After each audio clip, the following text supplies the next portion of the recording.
Just want to bring you an update on a line that's coming into us regarding Dominic Cummings after he went to Durham, travelled more than 200 miles from London to Durham with COVID-19 symptoms. Let's bring in our political correspondent, Rob Powell. Rob, we've had a statement from Downing Street. Yeah, the first on-the-record statement from Number 10, a Number 10 spokesman issuing a statement in the last 5 minutes or so saying, owing to his wife being infected with suspected coronavirus and the high likelihood that he would himself become unwell, it was essential for Dominic Cummings to ensure his young child could be properly cared for. His sister and nieces had volunteered to help, so he went to a house near to but separate from his extended family in case their help was needed. His sister shopped for the family and left everything outside. At no stage was he or his family spoken to by the police about this matter, as is being reported. His actions were in line with coronavirus guidelines. Mr. Cummings believes he behaved reasonably and legally.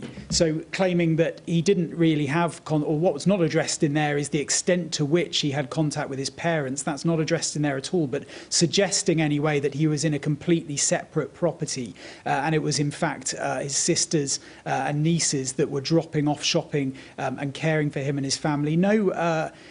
Not addressed in there either where his young child was actually cared for, whether that child was in the separate property with the couple, or whether the child was being cared for separately by Mr. Cummings's parents.